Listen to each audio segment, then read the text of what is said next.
Ito, Yan. ako po ay member ng Tagkawayan Church. Ang pangalan ko po, Tagkawayan Church. Tagkawayan. Ako po, ang pangalan ko ay Carlito Bituin. Ano po? Carlito Bituin. Carlito. Bituin. Bituin. Uy, maningning. Ang palayaw ko ay Carling. Oh, Brother Carling. At napakaganda, brother, ng iyong programa. Ay, salamat. Pag-aralan natin, ako ay naing-Carling sa programa mo. Salamat po. Napakaganda. Po. Ngayon, ang akin pong tatalakay na pag-aralan natin yung ating doctrine na kung saan ito ay may kaugnayan doon sa 2,300, 1844, 70 AD, 34 AD. Yan po ang gusto natin pag-aralan sapagkat ito po ay ating Mahaba doktrina. yan, Kung kaya mahaba po ito, Brother Johnson, pagbibigyan po muna natin ang ating mga kapatid na mauna sila. Kung maaari po sa ating mga kapatid, mauna na po kayo. I-receive lang po natin itong Daniel and Revelation sapagkat sabi niya, mahaba ito. Kaya po muna ang magtanong. Ayan. Kala ko, tanong na eh. Mamaya pa. Sige. Pinakahuli po. Brad, Yan na yun. Baka matagal na. Hindi na sila makapagtanong. inunahan na ako, sabi ko, receive by ito eh. So, yan na yun. Hindi ka na nakatiis. Inunahan na yan. Yan, na rin lang. Brad, sapagkat ang inyong programa, pag-aralan natin ang ating doktrina. Pwede po baga akong magpuna at magkomento tungkol dito sa kwintada ito. Ano? Puntada? Sa kwintada. Tanong lang. Eh, pagka magpipresent ka, ako na magtatanong yan. Ikaw na ibig dito. sabihin, magpupuna ako tungkol dyan sa presentation na yan. Pupuna? Pupuna. Adventist po ba kayo? Oh. Kayo po ay Adventist. Opo. Pero hindi kayo sangayon dito. Ay, akin nga po. Malalaman natin sa aking Oo nga, pagpuna. okay lang. Wala namang problema. Ang gusto ko lang malaman, tanggap nyo ba ito o hindi? Pa, Tanggap nyo po ba yan o hindi? bago ko sagutin yan, akin munang pupunahin. Madali. Gusto ko lang naman malaman kung tanggap nyo o hindi. Yun na nga ang problema, Brad. Patapusin muna ako sa aking tanong kung sakasakali ako'y humihiling. Hindi nyo ba pwedeng sabihin kung tanggap nyo ba ito o hindi? Mamaya natin malalaman. Gusto Sa ko ngayon eh. Yeah. Kasi, Kumbaga, Brad, alam natin na itong... kasi, ganito yan kung bakit ko tatanungin. Mukhang meron kang sariling presentation. Kaya gusto kong malaman, tanggap mo ba to o hindi? Hindi po. Hindi tanggap. Hindi po tanggap. Okay. Ngayon, ito, may tanong ako. Saan galing yung interpretation mong ipipresent? Diyan din po galing. Dito rin. Daniel. Ay, di tanggap nyo yan. Kaya nga ako'y pupuna. Dahil alam natin... Paano mong pupunahin kung tanggap mo naman? Ang dahilan po, diyan, Brad, yan ay galing sa 457. Tama?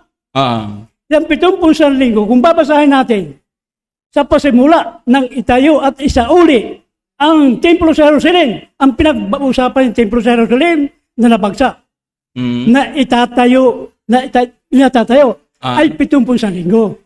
Ang palugit sa kanila.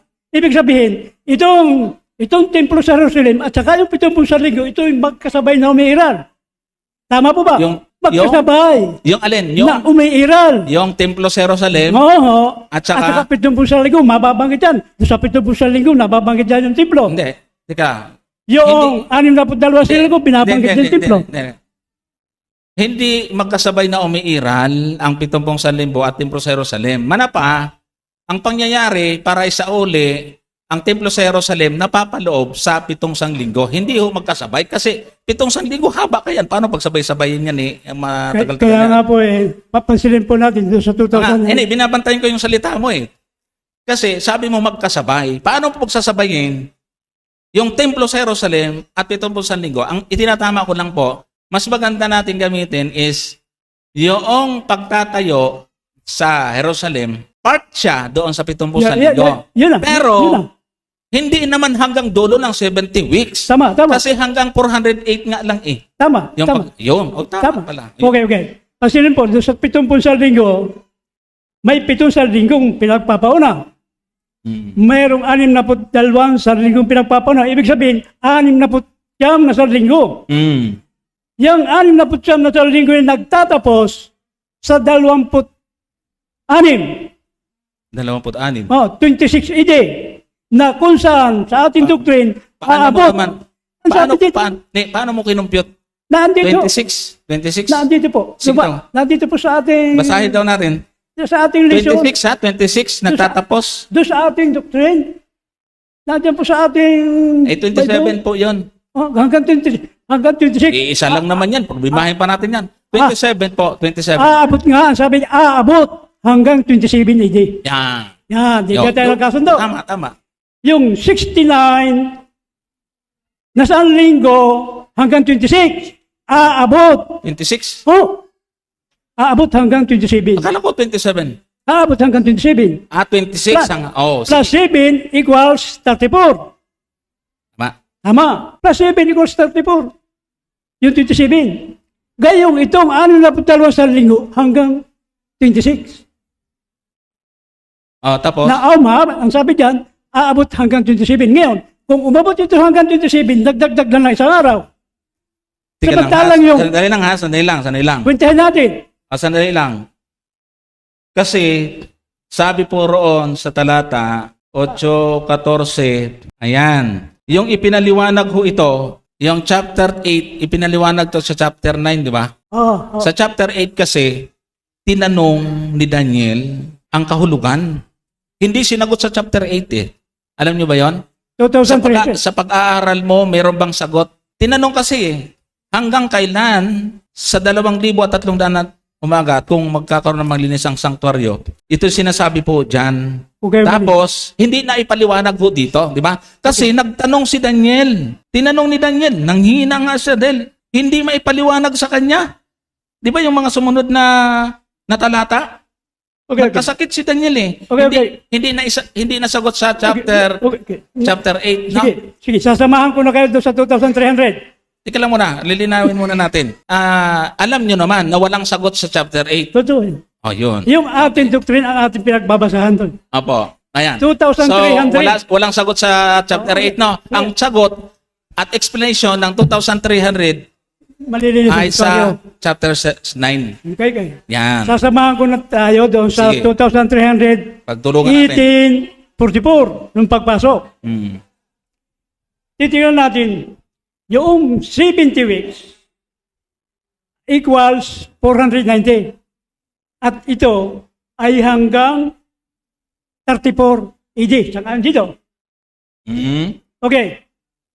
Nung sinabi na ito ay dapat na putulin, umabot ito hanggang 1810. Yung 2,300 ay hanggang 1810. Bakit mo kukunin yung 34 AD? Samantalang yun ay nasa 490. Para idagdag lang doon sa papunta sa atin.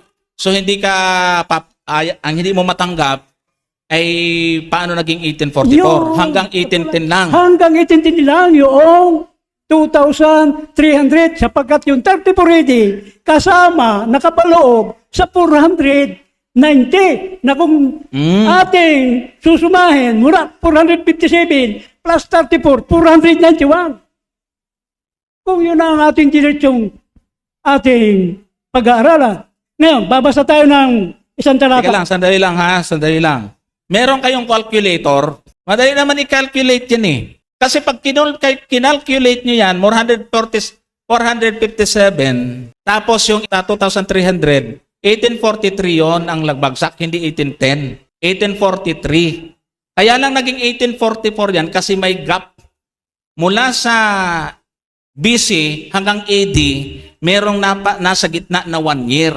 Kailangan mong i-add po siya. Computer ninyo yung 2,300 at saka mapapalayo ho tayo eh. Hindi, computer nga natin yung 2,300. Bawasin natin yung 490 kung hanggang saan labas niyan. E di hanggang 18 lang. Ngayon, yung 34 AD sa panahon ni Esteban, kasama yan doon. O, tinan nyo ha. 20 weeks. O, ito, may calculator ako rito. O, tinan nyo ha. Calculate tayo. 2,300. Bakit yun? Bakit yun ang bibinusin? Ay, ganun talaga pag-calculate niyan.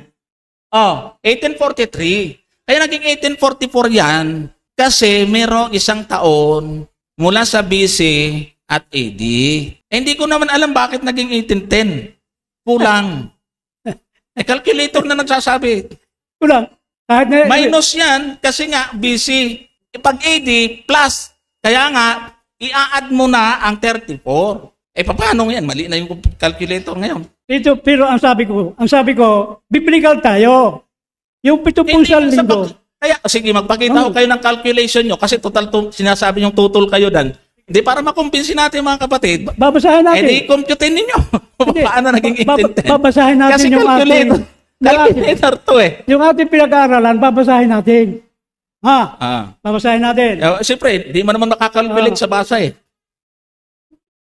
Babasahin muna ako, Brad. Sige po.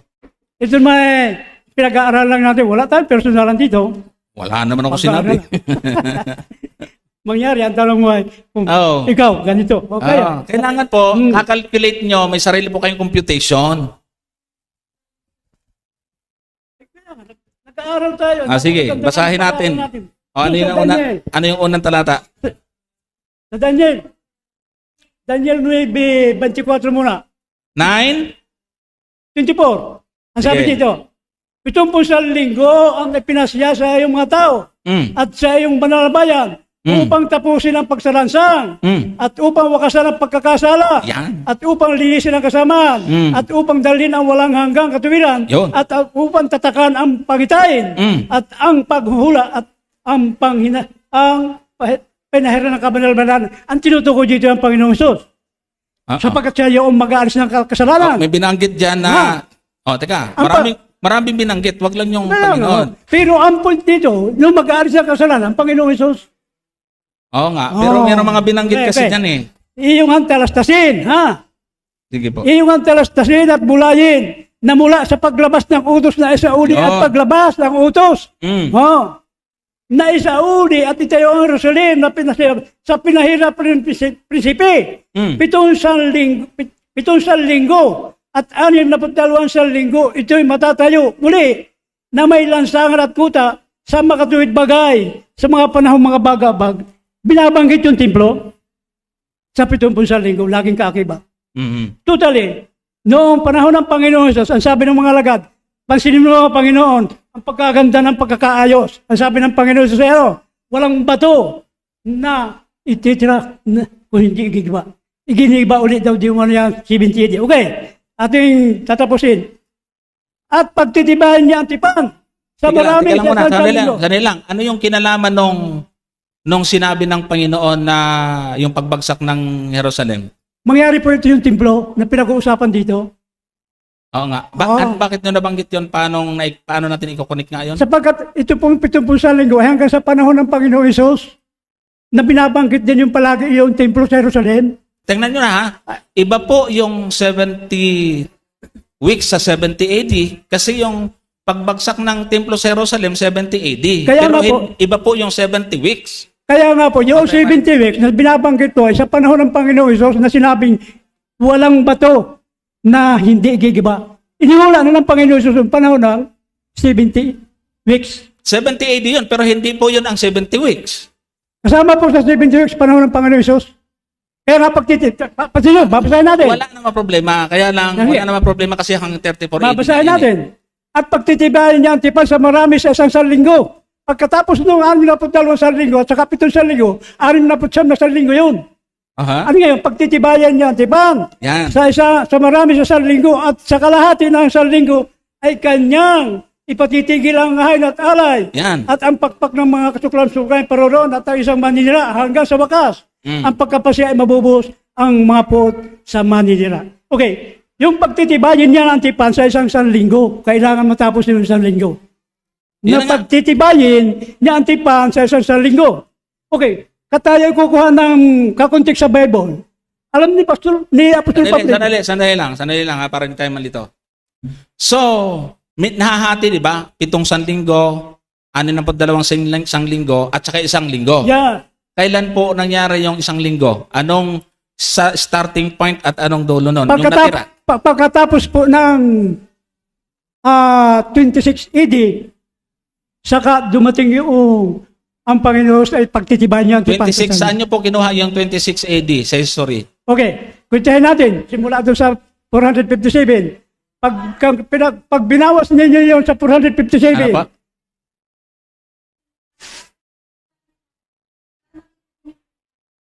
Oo, dapat daw may computation kayo. Kaya nga, Kasi, may compute. brother, binanggit ko na kanina, pagka hindi mo binilang isama, yung nagtagpo yung BC pabalik, di ba? Opo.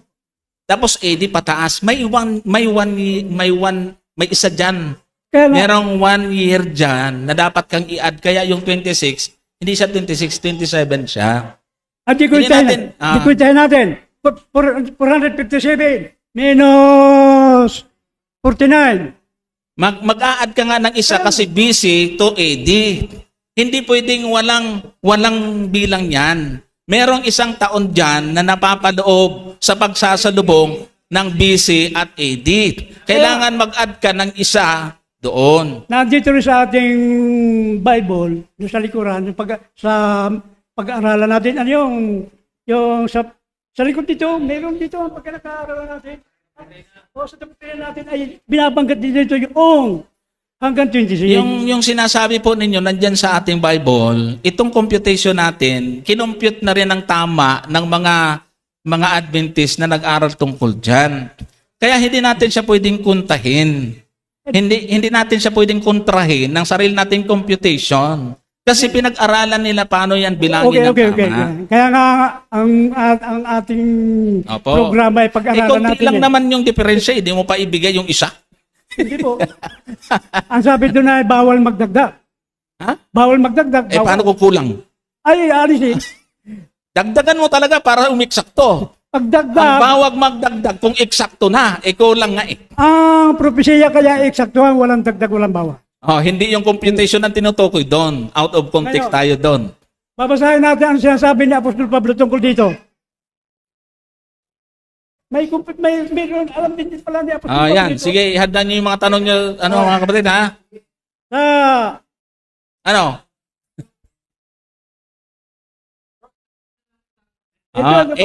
Itanong mo na lang. Hindi, babasahin ko lang yung Oo, baka maubos po ninyo. Wala silang matutunan.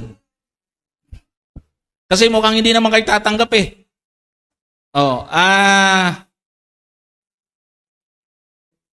Opo. Salamat po sa Church Elder ng Tagawayan. Mag-chat na lang tayo, tay. Igalang po natin yung dapat talaga meron po tayo kasing bago tayo nagsimula kayo na meron talaga mediator eh. Ang tanong ay tanong. Ang gawin natin mga kapatid tayo po ay magtanong at pahintulutan natin si Brother Johnson na sumagot. Maliwanag naman po yung maliwanag naman yung sinasabi niya. Doktrina po natin to, kaya dapat sana maging maliwanag sa atin. So tuloy po natin. Ang gagawin lang po natin ay magtanong. Sige po. Yung gusto magtanong, si Brother Vic.